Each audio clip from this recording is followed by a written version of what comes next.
एक शख्स अपने ड्राइवर के साथ जा रहा था कि रास्ते में ड्राइवर की बच्ची को मोहल्ले के बच्चों के साथ खेलता देखता है। गाड़ी रोको, गाड़ी रोको। ड्राइवर गाड़ी रोकता है। अरे ये तुम्हारी ही बेटी है ना जो बच्चों के साथ खेल रही है? ड्राइवर, जी साहब ये मेरी ही बेटी है, इसे बुलाऊं? मालिक, इसे बुलाओ यहाँ। ड्राइवर, जी अच्छा साहब। तानिया बेटा यहाँ आओ, साहब तुम्हें बुला रहे हैं। वो भागकर उनकी गाड़ी के पास आती है। बच्ची, अस्सलाम वालेकुम अंकल। मालिक, तुम छोटी बच्ची हो क्या जो यहाँ इन बच्चों के साथ खेल रही हो? घर जाओ और आज के बाद मुझे यहाँ वहां नजर मत आना। बच्ची उदास होकर वहां से घर चली आती है। ये पहली बार नहीं था, बल्कि हर बार उसके अब्बे का मालिक उसे ऐसे ही डांटता और उसके साथ ऐसा रवैया रखता। वो हमेशा उसके रवैये से दिल बर्दाश्ता होती है। साल बाद उसके 12वीं क्लास के इम्तिहानात का नतीजा आता है। उसका अब्बू अपनी बेटी को अपने मालिक के पास लेकर जाता है। ड्राइवर, अस्सलाम वालेकुम मालिक। मालिक, वालेकुम अस्सलाम शाकिर, आओ खैर से आए हो? शाकिर, जी मालिक मेरी बेटी ने 12वीं के इम्तिहान में टॉप किया है। मैं उसे डॉक्टर बनाना चाहता हूँ। मैंने कुछ पैसे जमा कर लिए हैं, अगर कुछ आप दे दें तो आपकी बड़ी मेहरबानी होगी। मालिक, शाकिर क्या हो गया तुझे? तुम क्यों अपने पैसे जाया कर रहे हो इस पर?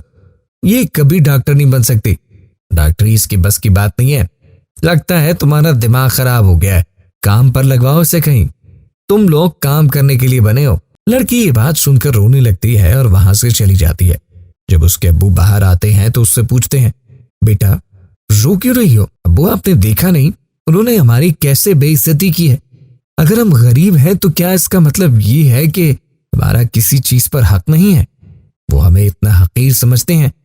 अब तो मैं उनको डॉक्टर बनकर ही दिखाऊंगी, सिर्फ और सिर्फ उनका गुरूर तोड़ने के लिए और उनको गलत साबित करने के लिए। 7 साल बाद, डॉक्टर साहिबा जल्दी आइए, वो जो आज मरीज आए थे ना मिस्टर मतीन रजा, उनकी तबीयत खराब हो रही है। डॉक्टर, क्या नाम बताया? जी वो मतीन रजा। अच्छा रुको मैं खुद उन्हें आकर चेक करती हूँ। लड़की वहां जाती है। मरीज दर्द से तड़प रहा था। डॉक्टर साहिबा मुझे पता नहीं क्या हो रहा है, मेरी तबीयत खराब हो रही है।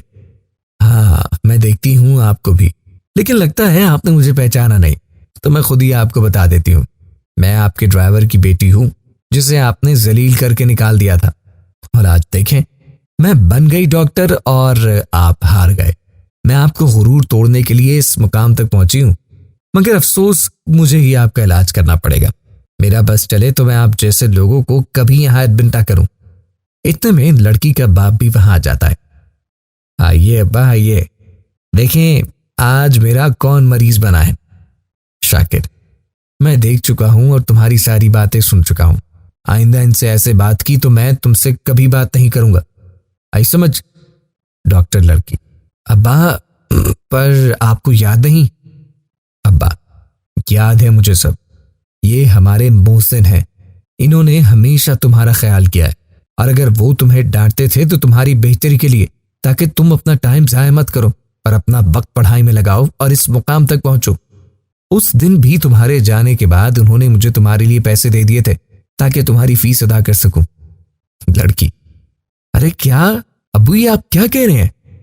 अब्बू, हाँ मैं सच कह रहा हूं, और आज भी ये बात मैं तुम्हें ना बताता अगर तुम्हारा ये रवैया ना देखता। मुझे बहुत अफसोस हो रहा है कि तुमने हमारे मोहसिन से इस तरह बात की है। लड़की, अंकल माफ कर दें मुझे प्लीज, मैंने आपको समझने में बड़ी गलती कर दी। कोई बात नहीं बेटा। लड़की, आप फिक्र ना करें, मैं आपको अभी चेक करती हूँ, आप जल्दी ठीक हो जाएंगे।